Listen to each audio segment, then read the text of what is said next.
Mga katambay, kamusta po? Si Kamanong po, nagbabalik na naman po muli para po magkomento po sa inyo dito po sa Tambayang Makabayan. Magandang umaga po muna, tanghali, hapon, gabi. Madaling araw po sa ating lahat. Sana po nasa maayos at mapayapa po tayong kalagayan, mga kababayan. Ito po, umpisa na po natin, komentuhan po natin mga tambay. Ito pong ICC po ay nagsampa na po ng kaso kay dating Pangulong Duterte. At yung ikinaso po ay wala pong kakwenta-kwenta, mga kababayan.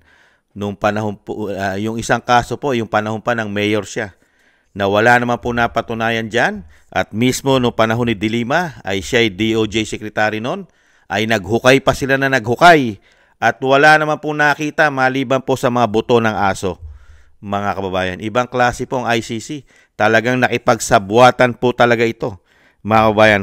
Nakipagsabwatan sa mga makakaliwa, kasama pa ang gobyerno ng binagoong Pilipinas. Komento ko po mga katambay. Hindi naman po masama ang magkomento.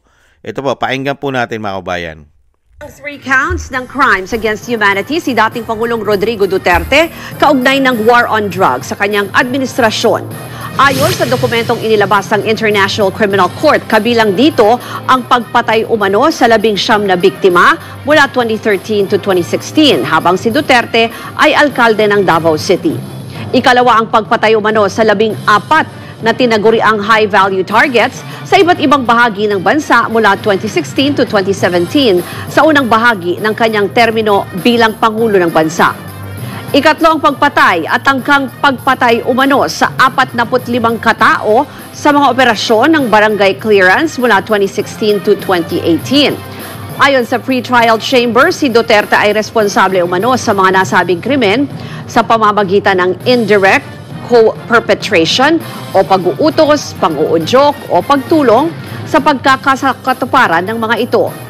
Matatanda ang nakatakda sana ngayong araw, September 23, ang confirmation hearing ng ICC kay Duterte. Pero pinagpaliban ito dahil sa issue umano sa kanyang kalusugan at memorya. Wala pang pahayag ukol dito ang kampo ng mga Duterte. Ikinatuwa naman ito ng Philippine Alliance of Human Rights Advocates. Anila tiwala silang maibibigay ng ICC ang hustisya sa mga biktima at kanilang pamilya na matagal na umanong nananahimik dahil sa takot at pananakot. Bago ito, sinulong naman ng Assistant Counsel to Victims si Attorney... Wala pong kakwenta-kwenta yan. Mga grupo po ng mga kaliwa, mga bayan. Ang hirap po sa ating bansa, tinututukan po nila, mga tambay, yung sinasabing biktima, yung masasama, yung mga natsuging masasama. Pero ayaw po nila bigyan ng human rights yung biktima po ng masasama. Mas marami pong chinugi ang masasama eh. Hindi po ba? Lalong-lalo po yung makakaliwa. Napakarami pong chinugi ng makakaliwa. Mahigit 50,000 po ang natsugi ng makakaliwa. Wala po tayong human rights ang mga biktima at ang mga pamilya nito. Hindi po ba ang makakaliwa hanggang ngayon? At nung panahon po ni Dilima, na siya po'y DOJ Secretary sa panahon ni Pinoy, mahigit 85,000 po ang natsugi. Mahigit 85,000 ang natsugi. Pero wala pong human rights, mga kababayan. Ito po kay dating Pangulong Duterte, mga kababayan, nakita niyo po, mahigit yung sinasabi nila pag tinotal mo, mahigit 100 lang. Unbelievable. At ni isa, wala man lang silang ikinaso sa Pilipinas. Hindi po ba ito'y sabwatan? Nagsabwatan gamit ang makakaliwa. Grupo ng makakaliwa. Pinoteksyonan at pinotektahan ng gobyerno itong grupo na ito. Makita niyo po, nakipagsabwatan ang gobyerno kila Trillanes, kay Dilima, puro sila po may gawa niyang kaso na yan eh. Noong sa Davao, nung DOJ Secretary nga po si Dilima, walang nagawa, walang naisampang kaso, dahil wala naman napatunayan. Puro gawa-gawa, planted. Hindi po ba? Tapos dinala nila sa ICC, gamit ang gobyerno, kidnapping pa ang ginawa, para lang madala at mahugot sa Pilipinas. Hindi po ba katarantaduhan ito? Kawalang hiyaan? Gamit pa ang pera ng bayan? Tapos ang ICC, masyadong halatado. Yan po ba? Ganyang karami? May hustisya sa Pilipinas? Ganyan lang ay ikakaso mo? Mga kababayan? Unbelievable. Ano ang ating anong klaseng meron tayong judicial? Na merong mga kaso na ganyan na sinasabi nilang yung crimes against humanity. Anong klase 'yan? Hindi po ba? Bulok na bulok ang sistema. Ibang klase kayo. Ibang klase itong ICC at ibang klase po ang gobyerno natin.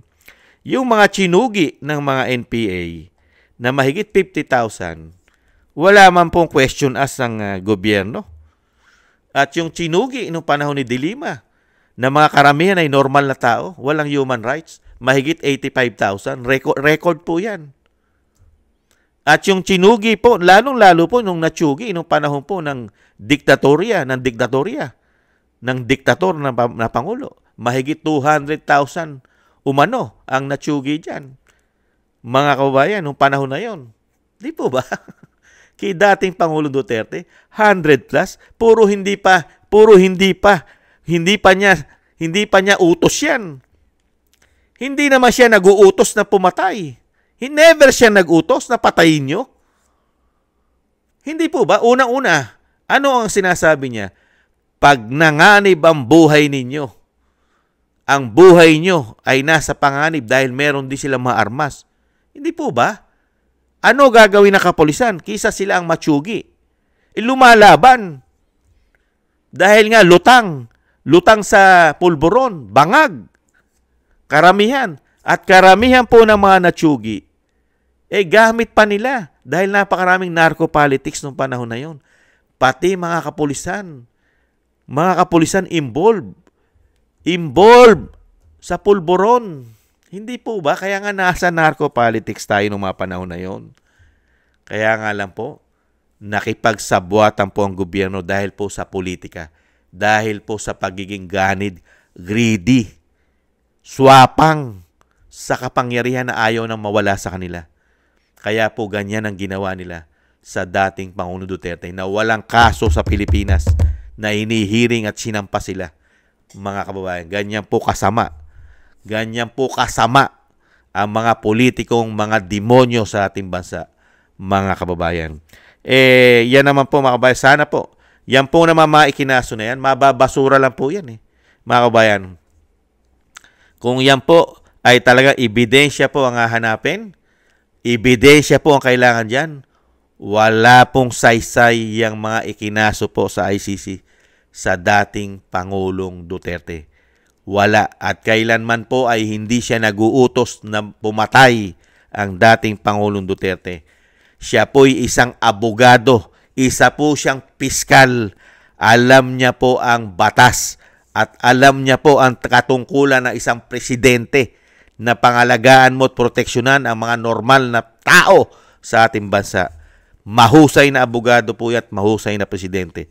Kaya yung mga isinampa po nilang kaso dito po sa ICC ngayon, sinabi na po na yung mga isinampang kaso, panahon pa na siya ay mayor at nung sinasabing siya ay presidente na nag-uutos, katarantaduhan po yan. Mababasura lang po yan, lalo-lalo na po pagdating po sa ebidensya. Ebidensya po ang kailangan, hindi po salita. Hindi po kailangan ng salita. Ebidensya ang ipakita mo, mga kababayan. Hindi po ba? At marami po magsisinungaling dyan. Alam naman po natin, maraming tatayong testigo dyan na ang dala-dala po ay puro kasinungalingan.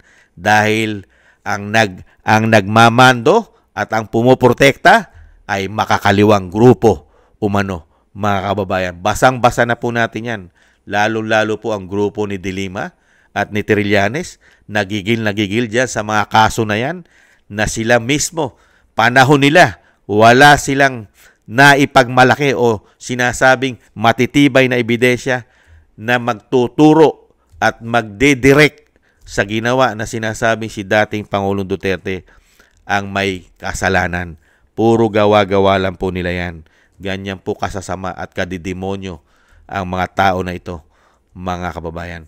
Yan po mga kababayan, maraming salamat po. At ipagdasal po natin na huwag manaig po ang mga demonyo na mga politiko na sa ating bansa. huwag po sana silang manaig. At lalong-lalo po ang ICC na gamit po ng pera, ang pera pa ng taong bayan yata ang nasa likod niyan, mga kababayan. Pera pa yata ng taong bayan ang nasa likod niyan. Hindi kaya, mga kababayan? Thank you po sa nagusto po ng ating Tambayang Makabayan sa YouTube at TikTok.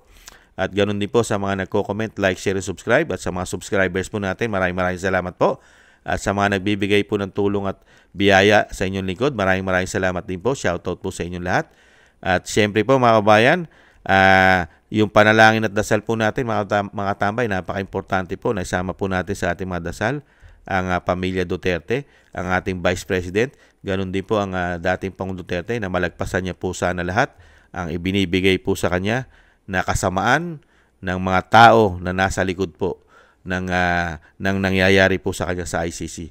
Sana po mga kabayan ay malagpasan niya po at hindi po magtagumpay ang napakasasamang tao na ito, mga kababayan.